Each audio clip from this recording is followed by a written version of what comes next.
Recapitulando tudo que nós vimos até aqui, para fecharmos hoje, eu espero, com a quintessência de tudo que poderia ser dito. Nós iniciamos contando a história do hino Quão Grande És Tu, e meditamos um pouco sobre a grandeza de Deus, levando à conclusão de que Deus é necessário para explicar a origem do universo.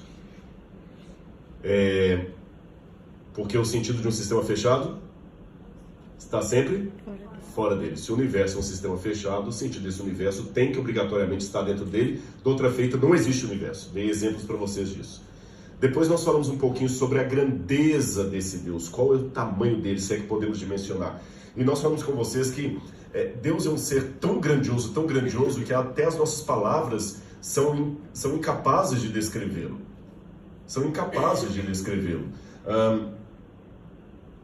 Até dizer a existência de Deus, se você for levar ao pé da letra, isso é uma frase errada. Deus não existe. Deus não existe. Deus é. Porque existir é extrair o ser a partir de uma outra fonte. Isso que é existência. Você existe. Deus é. Então, até a rigor, Deus não existe. A rigor, Deus não é perfeito. Porque perfeito é algo que foi feito e concluído. A rigor, Deus não raciocina, Deus sabe.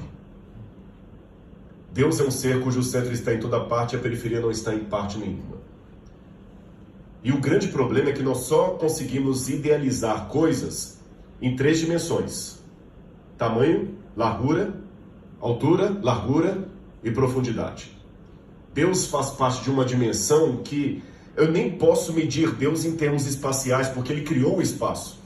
Eu não posso medir Deus em termos temporais, como nós conhecemos o tempo, porque Ele criou o tempo. Houve tempo em que tempo não havia, e Deus já havia. Isso não significa que Deus é atemporal, mas que Ele tem uma natureza, uma dimensão de tempo que não é de nenhum outro ser que existe no universo.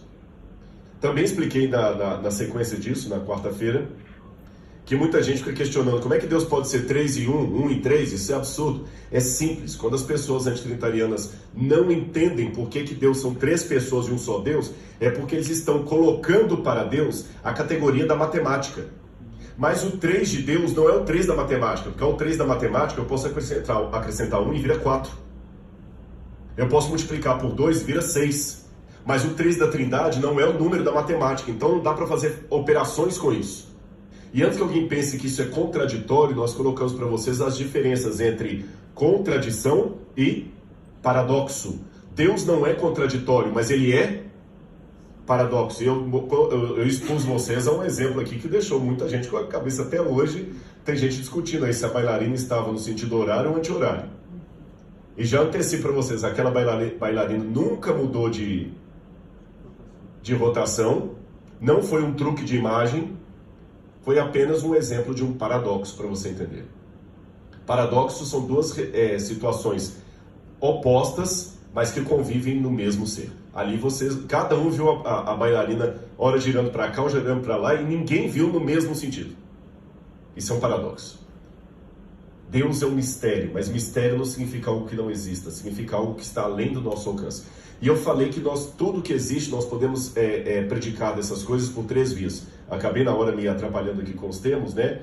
Univocidade é quando você pega a característica de uma coisa e vale para outra. A árvore é macieira, a pereira é uma macieira, a pereira é uma árvore frutífera, a macieira é uma árvore frutífera. O frutífero serve para um para outro. Equivocidade é quando a característica de um não funciona para outro. Eu dei um exemplo aqui do cachorro. Meu namorado é um cachorro. Significa que ele pisou na bola com você. Que animal de estimação você tem, Rodrigo? Um cachorro. O termo cachorro nos 2 elementos aí. E falei que nós podemos também falar de tudo que existe por analogia. E eu só posso falar de Deus por analogia. Mas com tudo isso em mente, nós ainda levamos em consideração uma conclusão de Santo Tomás de Aquino, que diz que a teologia só fala daquilo que Deus não é. Porque o que Deus é em essência ninguém sabe, nem nunca saberá. Será verdade isso? Eu mostrei então, ontem, que Deus se revela através do ocultamento. Por mais paradoxo que pareça, Deus se esconde para se mostrar. Lembra que eu falei isso? Porque a glória dele é tão destrutiva por natureza, tão infinita, que o único jeito que Deus tem de se revelar é se escondendo, porque Ele oculta a glória dele para você poder chegar até Ele. Deus diminui o brilho dele para você poder contemplá-lo.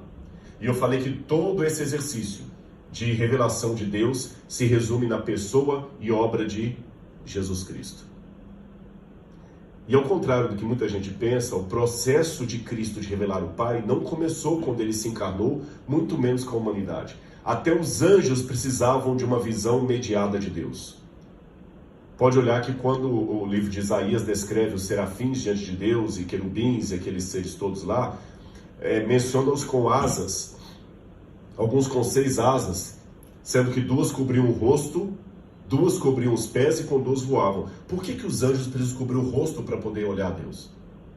Já parou para pensar nisso? Por que os anjos precisam cobrir o rosto? É porque até para um anjo sem pecado, a glória de Deus é demais.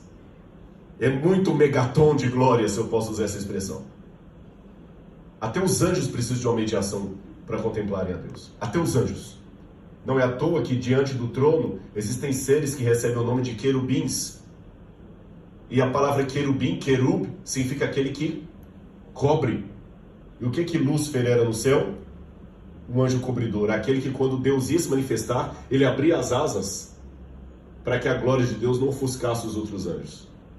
E com 2 ele cobriu o rosto. E Deus falava.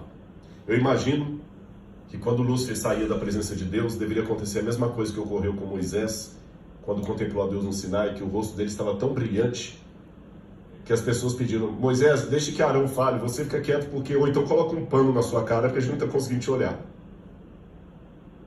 Talvez aí justifique-se o nome Lúcifer, Luciferus, aquele que é portador de luz. Mas eu terminei anteontem, e comecei a resposta ontem. Quanto custou para Cristo revelar o Pai? Qual foi o preço que Ele pagou? E hoje nós vamos responder a segunda parte disso aí. Quanto custou a Cristo revelar o Pai? Porque a sua obra é dupla. Em primeiro lugar, Ele tornou Deus conhecível. Ele tornou Deus palatável. Ele tornou Deus acessível. E em segundo lugar, Ele salvou uma parte da criação, nós que estávamos perdidos no pecado. E para responder essa pergunta de hoje, eu começo com uma outra pergunta. Como pode um Deus eterno sinceramente morrer? Cristo morreu na cruz do Calvário, mas se Ele era Deus, como é que Ele morreu, Joel? Principalmente considerando que Ele tinha que enfrentar uma morte eterna. Note, a morte de Jesus não pode ser como muitos pensam assim: ele morreu na cruz do Calvário, restou e recuperou tudo de novo. Se fosse assim, não seria morte eterna. Porque na Bíblia, quando fala morte eterna, thanatos aionios, significa uma morte de consequência eterna. Se Cristo passou pela morte, por isso que os ímpios vão morrer de uma vez por todas. Essa morte que nós enfrentamos hoje, que nós enterramos os nossos entes queridos, não é a morte eterna. Essa é a consequência do pecado, mas se você tem um ente querido que a morte levou, ele vai ressuscitar, então não é a morte eterna. Ele não está sofrendo a consequência última do pecado, ele está sofrendo a consequência do pecado de Adão. Quem vai sofrer a consequência última é aquele que estará no lago de fogo e enxofre. Esse passará pela segunda morte. Essa é a morte eterna. E Hebreus fala que Cristo experimentou a morte por todos os homens. Então Cristo passou pela morte do lago de fogo e enxofre. E quanto custou isso para Ele? Como pode um Deus eterno sinceramente morrer? Eu terminei ontem também falando uma coisa que, se por alguma razão eu não pudesse continuar o meu sermão hoje, correria o risco de muitos pensarem que eu estava perdendo o juízo ou que eu virei um herege. Porque eu disse para vocês que o preço que Cristo pagou foi tão alto que esqueçam a cruz. Lembram que eu falei isso? Cheguei a dizer que a cruz, nesse sentido, não é nada. E você deve ter, mas como não é nada? Paulo fala: eu me glorio na cruz de Cristo. Nós cantamos Rude Cruz no Monte, a gente coloca cruz nas igrejas. A cruz eu sei, mas você fala que a cruz não é nada, Rodrigo. Você vai entender isso nessa manhã. Eu quero explicar para vocês a teologia do kenosis. Abram a Bíblia comigo em Filipenses capítulo 2, versículo 5 em diante.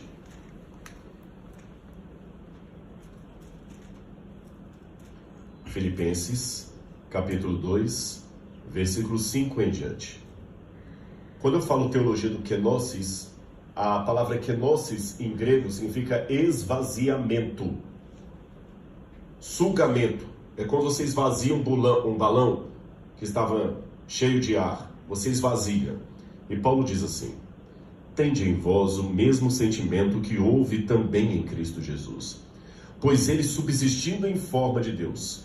Essa palavra subsistindo aqui não está muito bem, significa existindo por toda a eternidade em forma de Deus, não julgou como usurpação o ser igual a Deus. Ele não ficou agarrado a isto. Antes a si mesmo se esvaziou. Aqui está a palavra kenosis, o verbo, né, desse substantivo. Antes a si mesmo se esvaziou, assumindo a forma de servo, tornando-se em semelhança de homens, reconhecido em figura humana. Assim mesmo se humilhou, tornando-se obediente até a morte e morte de cruz, pelo que também o Pai o exaltou sobremaneira. Ele deu um nome que está acima de todo nome, para que ao nome de Jesus se dobre todo o joelho, no céu, na terra e debaixo da terra, e toda a língua confesse que Jesus Cristo é o Senhor, para a glória de Deus Pai. Fica com a Bíblia aberta. Esse esquema que Paulo fala aqui, ele pode ser compreendido como uma escada. Aqui em cima você tem a condição eterna, divina do Filho de Deus, em pé de igualdade com o Pai. Mas a Bíblia fala que ele não ficou agarrado àquilo. Antes a si mesmo se esvaziou, assumindo a forma de servo. Primeiro, forma de servo, olha na Bíblia. Primeiro ele assume a forma de... Antes de assumir a forma de homem, ele assumiu a forma de servo. Então é como se ele descesse um degrau. Nesta forma de servo, foi o preço que Cristo começou a pagar pela criação. Raciocine comigo. Deus está onde? Em todos os lugares. Quando fala que Ele está em todos os lugares, para eu não confundir isso com o panteísmo, eu tenho que dizer que o espaço não é grande o bastante para caber Deus. A dimensão de Deus é muito maior do que isso. Agora, Deus sabe tudo. Deus está em toda parte. Deus pode tudo. Como é que um ser com essa característica pode se relacionar com uma criatura que, diferente dele, está limitado no tempo, no espaço e nas habilidades? Vamos imaginar qual foi o primeiro ser que Deus criou. Eu não sei qual foi, estou imaginando. Suponhamos, Carla, que tenha sido um anjo. Um anjo. Esse anjo saberia tudo? Sim ou não? Esse anjo poderia estar em todo lugar? Claro que não. Esse anjo teria todo o poder? Como é que esse Deus, com tudo isso, poderia se relacionar com esse anjo? Só havia uma maneira. Se esse Deus também apresentasse para esse anjo uma forma revelada. Tem uma história que eu sempre conto para ilustrar isso, e por mais que ela seja repetida, ela é válida para esse momento didático aqui, que um homem uma vez tinha um aquário onde ele criava vários peixes do mar. E peixe do mar, você sabe que é muito caro para criar, porque o pH da água tem que ser específico, da salinidade e tudo mais. Mas ele era frustrado, Dr. Misael, que toda vez que ele chegava com a cara lá no aquário, no vidro, os peixes fugiam dele. Ele pagava dinheiro caro para manter aquele aquário, comprava a ração importada, quando ia colocar comida, os peixes fugiam. Ele chegava lá, os peixes fugiam. Ele queria brincar com os peixes fugiam. Até que um amigo falou assim, olha, o problema é que os peixes, eles têm medo de você parece um deus para eles. E ele brincou com um amigo, mas qual é o jeito então deles não terem medo de mim? O amigo respondeu, só há um, se você se tornar um peixe. Aí você vai estar pequeno bastante para que eles possam andar com você sem ter medo de você. É por isso que no livro de Provérbios, capítulo 22, Jesus aparece como sendo a Hokmah, a sabedoria de Deus. E ele já aparece numa condição de servo, que o testemunho de Jeová não entende. Se ele é igual a Deus, por que ele está como servo? Porque em Provérbios 22 diz, eu ordenava e ela, a Hokmah, executava, o Cristo executava. Ele era o artífice de Deus, o arquiteto, ou o engenheiro. Na construção lá, um manda, o outro executa. Jesus estava naquela situação. Não é porque ele não era Deus, Paulo dá a resposta. É que ele não ficou agarrado ao fato de ser Deus. Ele já assumiu ali uma posição revelada.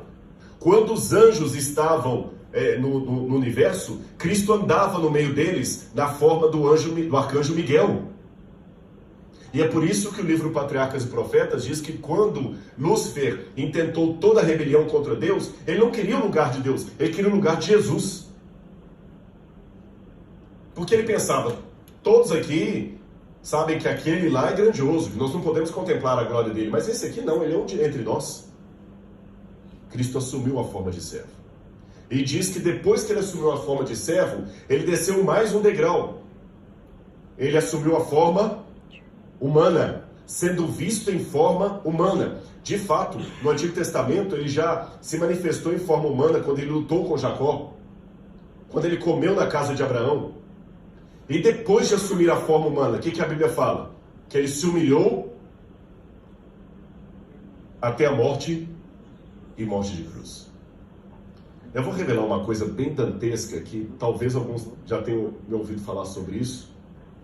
E quando eu revelo isso, no primeiro momento, soltam-se risadas ou perplexidade. Porque eu vou falar de banheiro.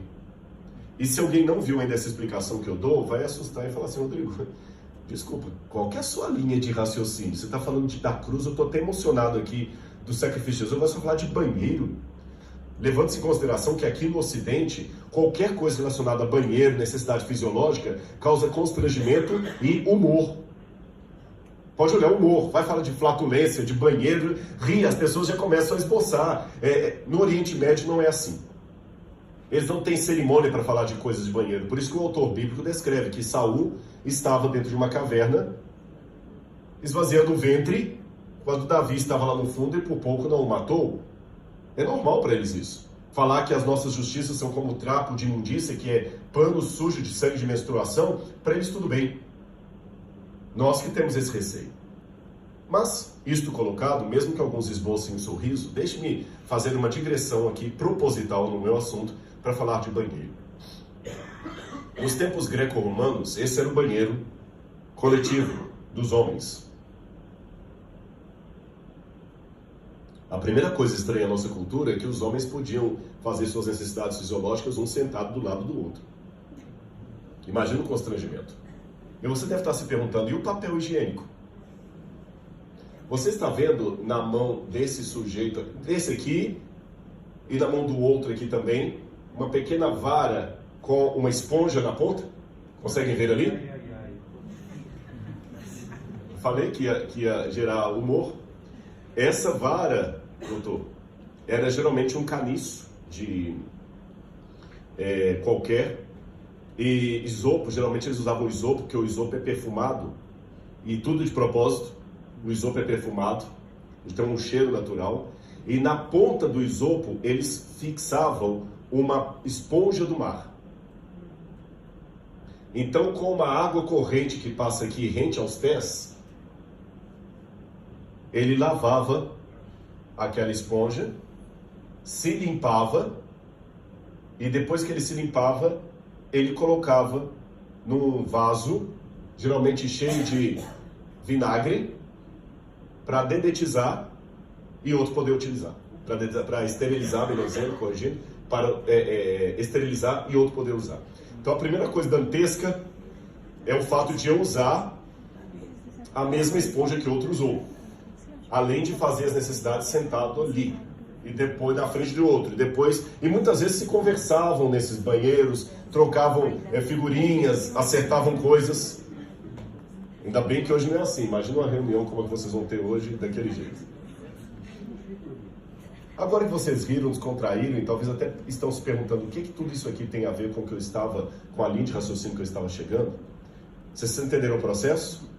Vara, esponja, vinagre. Olha o que está escrito no Evangelho de João. Evangelho de João, capítulo 20, versículo 28 em diante. Depois, vendo Jesus que tudo estava consumado para se cumprir a Escritura, disse: tenho sede. Estava ali um vaso cheio de vinagre. Embeberam de vinagre uma esponja e, fixando-a num caniço de isopo, lhe achegaram à boca. Forte, né?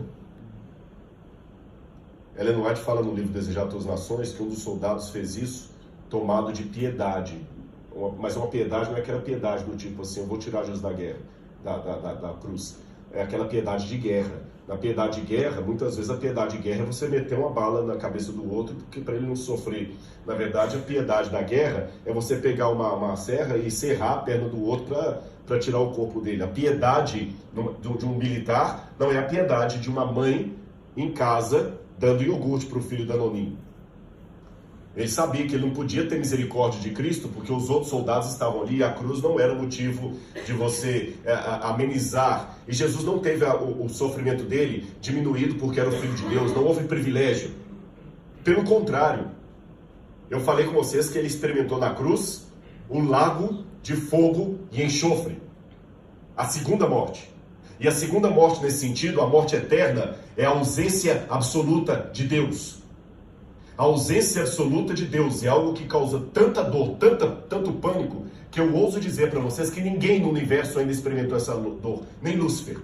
Vai experimentar no fim, mas hoje nem Lúcifer ainda experimentou a ausência absoluta de Deus. Nem ele. Ele vai experimentar no dia do juízo final. A única pessoa que experimentou a ausência absoluta de Deus foi Cristo na cruz do Calvário, quando falou, Deus meu, porque me desamparaste. Somado a isto, se é que pode piorar essa dor, Ellen White fala que o diabo fez com que os soldados romanos tornassem o sacrifício de Jesus desumano para que ele desistisse. Então, daqueles soldados, quem sabe o próprio centurião, que depois reconheceu esse é o Filho de Deus, quando viu Jesus naquela situação, no desespero, ele quis dar pelo menos uma morfina. E nessa situação, o que havia ali perto? Papel higiênico. E mergulhou no vinagre e chegou à boca de Jesus, porque pelo menos a morfina ali, ele ficaria meio grogue e não sentiria tanta dor. E a Bíblia fala de Jesus experimentando o não bebeu. Aquele que falou, eu sou a água da vida, por sua causa recebeu esponja suja de vaso sanitário em sua boca. Mas o livro de Filipenses, entenderam agora a relação disso com Filipenses? Existindo em forma de Deus, não ficou agarrado ao fato de ser igual a Deus, pelo contrário, assim mesmo se esvaziou na criação, assumindo a forma de servo. Depois esvaziou de novo, sendo visto em semelhança de homens. E quando você pensava que já tinha se esvaziado ao máximo, ele foi humilhado até a morte e morte de cruz. Mas o texto continua dizendo, pelo que o Pai o exaltou sobremaneira, ele deu um nome acima de todo nome. Quem não aceita a divindade de Cristo pode me perguntar assim, mas Rodrigo, se Jesus era Deus, por que o Pai teve que lhe dar um nome acima de todo nome? Isso não existe. Se o Dr. Misael já tem a carteirinha da OAB, é completamente sem sentido o NASP reunir e dar um título honoris causa de advogado para você. Não faz sentido, se você já tem a carteirinha da OAB, você já é advogado, agora a reitoria vai te dar um título honoris causa de advogado. Isso não existe. Se você é um pastor ordenado, não faz sentido a igreja agora lhe dar um título de pastor ordenado se você já é. Por que então Cristo recebeu esse título? É simples. Porque antes da cruz, ele era Deus por natureza. Mas na cruz ele provou que ele não apenas tem o poder de Deus, mas ele também tem o caráter e a nobreza de Deus. Ele é um rei que não apenas tem a coroa de rei, ele tem o olhar e o comportamento de rei, mesmo vestido em trapos de mendigo. Então Cristo é Deus por natureza antes da cruz e por causa honrosa depois da cruz. Ele é Deus e merece ser Deus. E se houvesse eleição para Deus no universo, o único ser compatível com o cargo chama-se Jesus, o Filho de Deus. Mas eu não parei por ele. Eu não esqueci a frase que eu falei ontem. A cruz não é nada. E mesmo eu demonstrando isso para você, da esponja e tudo mais, e outros sofrimentos que eu poderia descrever aqui, Joel, eu repito, a cruz ainda não é nada. Sabe por quê? Quando Cristo voltou para o céu, depois de todo aquele sofrimento ali, ele não perdeu a sua divindade, nem seus poderes divinos. João 1,14 fala que o Verbo se fez carne e habitou entre nós, e vimos a sua glória, glória como do unigênito do Pai. Então ele não perdeu a glória dele. Mas Hebreus 2, verso 9, diz que ele foi feito pouco menor que os anjos, para que provasse a morte por todo o homem, isto é, a morte eterna. Jesus foi feito pouco menor que os anjos. Hebreus 10, verso 5, falando de Cristo, fala: antes corpo me formaste. Ele diz que hoje habita nele corporalmente toda a plenitude da divindade. Vou repetir: hoje em Cristo habita corporalmente toda a plenitude da divindade. E Filipenses 3:21 fala que nós vamos ressuscitar para ter um corpo igual ao corpo da sua glória. Você já parou para pensar nisso? Que no céu você vai ter um corpo tão glorioso quanto o de Jesus? Estranho, né? Vou continuar. Hebreus 1, verso 2 diz que ele foi feito herdeiro do universo e sacerdote para todo sempre. Hebreus 2, verso 11, Romanos 8, 29 diz que ele é nosso irmão. E Efésios 4, verso 13 fala que nós vamos crescer de glória em glória até atingirmos a sua estatura. O que eu reúno, se isso aqui fosse uma peça jurídica, o que eu reúno de evidências, de conclusões dessa evidência aqui? Que Cristo vai ficar com o corpo humano por quanto tempo? Quanto tempo? Toda a eternidade. E que a glória que ele vai ter por toda a eternidade não excederá a glória de nenhum de nós que vamos ressuscitar. O Deus que era inatingível, o Deus que era inimaginável, o Deus que é incomparável, agora se torna comparável. Você vai ter a mesma glória de Jesus. E todos vocês, e eu, e ele, vamos ser um pouco menores que os anjos. Imagina o Criador dos anjos ter que conversar com os anjos olhando assim. Ele ressuscitou num corpo físico. Ele comeu com os discípulos. Subiu ao céu num corpo físico.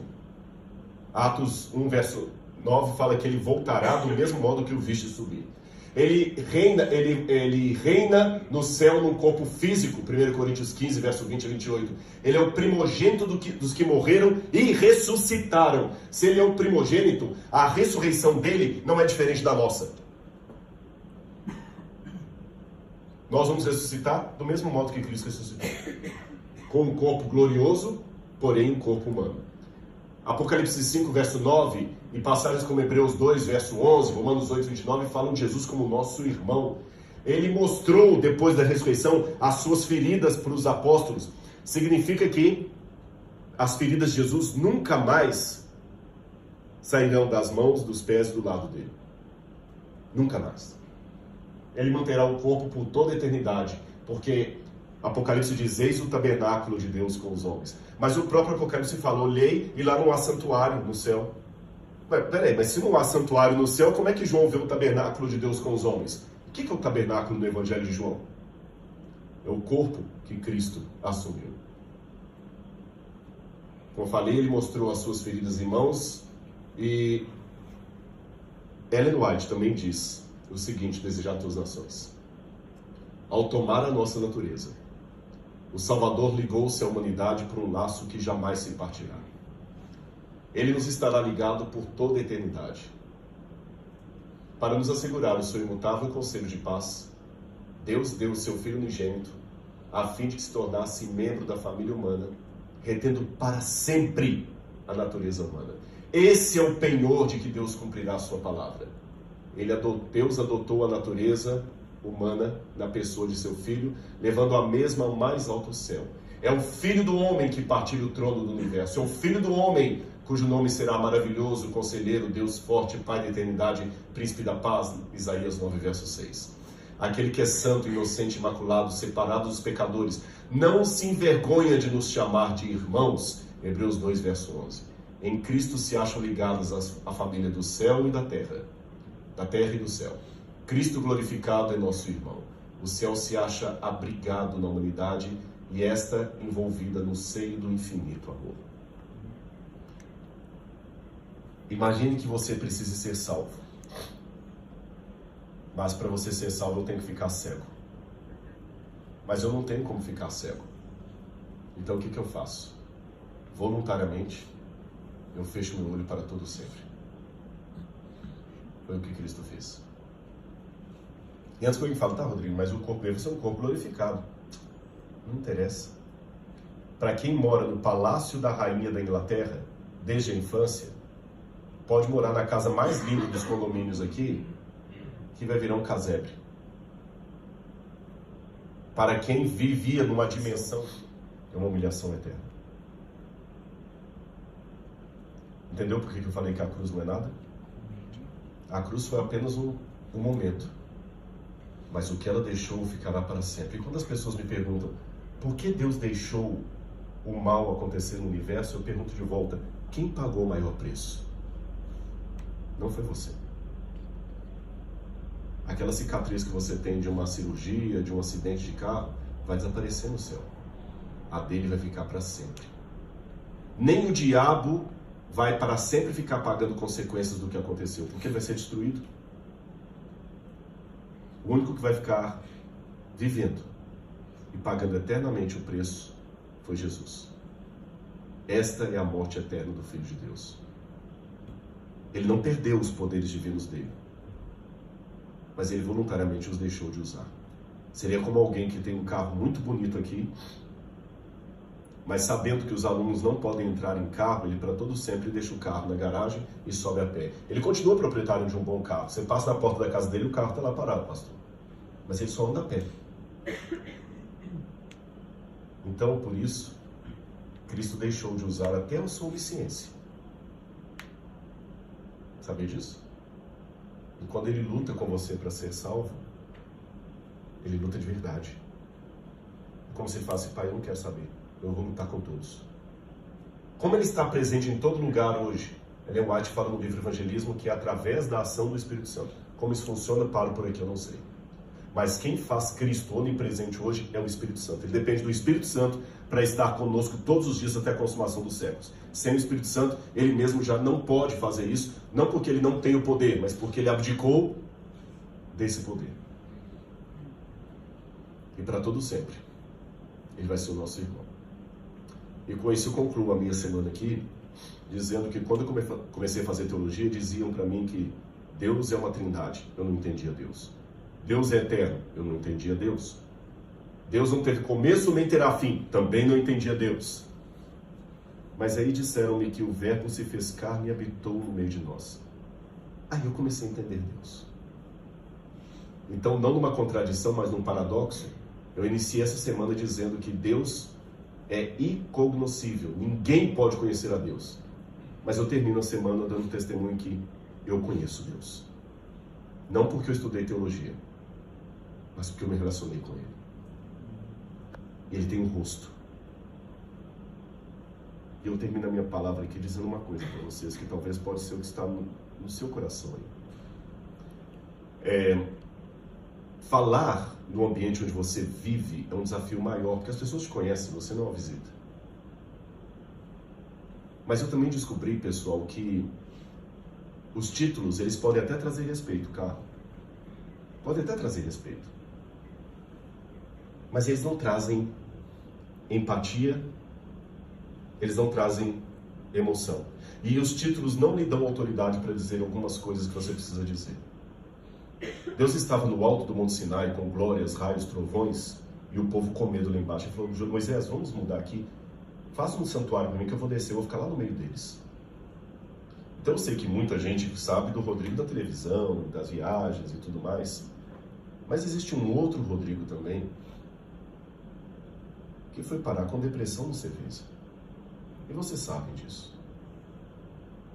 Vocês sabem quando eu saí de órbita aqui. E vocês talvez ouviram muita coisa a meu respeito que eu ia chorar mais ainda se eu ouvisse. Mas eu imaginava.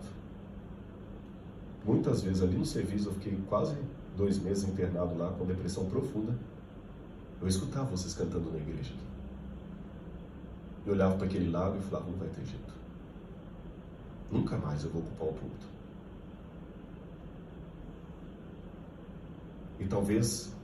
E perguntava, por que o Senhor está deixando eu passar tudo isso? Mas talvez Ele me colocou hoje aqui, e olhando para você, eu falo assim, eu sei o que eu passei. Não porque Deus quisesse, mas uma vez que aconteceu, Ele me faz olhar para você, não com o título. Não estou falando do currículo Lattes. Ele vale para o EAD, mas para esse momento aqui é o outro currículo que vale. Eu sei o que você está passando. Eu sei o que é ter vontade de desistir. E eu sei o que é ter uma vontade contraditória de Deus. Porque, como eu disse, eu quero um Deus que não tenha pontos vulneráveis. Eu quero um Deus que não tenha duelo com a vontade dele. Eu quero um Deus que não tenha ninguém capaz de destruí-lo. Mas aquele dia no Servisa, eu precisava de um Deus o oposto disso. Um Deus que tivesse capacidade de chorar comigo, se surpreender comigo. Um Deus que sentisse falta de mim. Um Deus pequeno. E embora seja muito complicado fazer apelo no lugar onde você mora, eu vou terminar a minha mensagem aqui